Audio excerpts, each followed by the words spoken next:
from this point, since this the entire platform is being used by the investors, those who want to invest in private markets, what are some of the key things that you look into a startup when you're investing? So I'm asking more from Correct. your philosophy perspective as well, and also from the investor that you have been able to track so far. Correct. So before I put some broad frameworks, I think a general caveat is that this ecosystem is still evolving. So there are a lot of exceptions being made, but I'll put out top 2-3 things that are somewhat common denominator, and you will find enough exceptions for every rule. Yeah. So, but first, one of the largest things that people care about is there a large TAM? TAM sort of stands for total addressable market. So, for example, if you look at Swiggy, like people are eating out. So eating out is a large enough market. Anecdotally, you can see that, okay, enough people around me order online or used to order over the phone. So the total addressable market is very large. And in consumer facing businesses, it will be easier for you to evaluate that. But if you look at a lot of enterprise markets, for example, solutions required by oil and gas industries or drilling companies, it will be lesser trivial for you to guess that TAM easily. But if you spend some time, you will be able to figure out how large the market is. You will hear multiple words: large TAM, large addressable markets. How deep is the market? These are different ways people talk about the same thing, but the market is large. Right. Second thing that they care about is that either the customers are unhappy there, or the solution being proposed is significantly more efficient as compared to what exists today. But in both cases, I think if you present a new solution, you will see a lot of adoption. So there will be a significant shift in the market. People are not looking for incremental innovation. People are looking for mega shifts.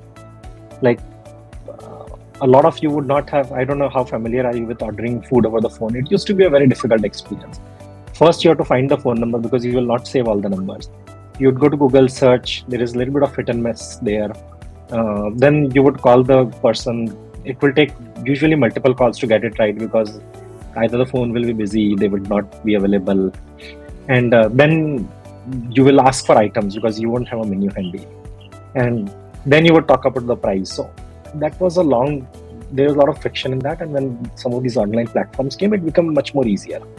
And same is true for books. Like when Flipkart came, before that, buying book was a large frictionful experience. So that is the second part. Unhappy customers, a large shift being delivered.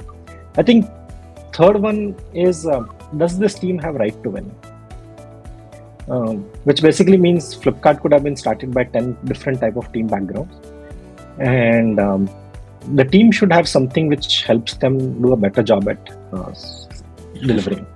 So to give an example, and broadly speaking, in a lot of these businesses, tech plays a very big role. So usually there is a preference of people from tech backgrounds.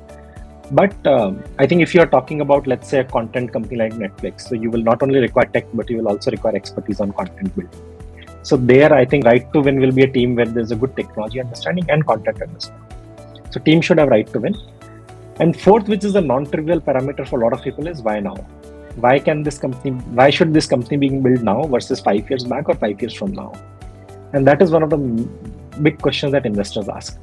Food delivery company could not have been 10 years back because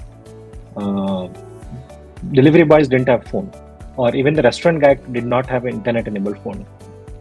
And so I think these shifts are also equally important. If you start too early, when the infrastructure is not ready, it can take a lot more money to deliver the same experience. And so I think these are 4 different things that people usually look for. And don't worry if some of you don't understand it, but once you research about it, a lot of students will figure out how to judge these things.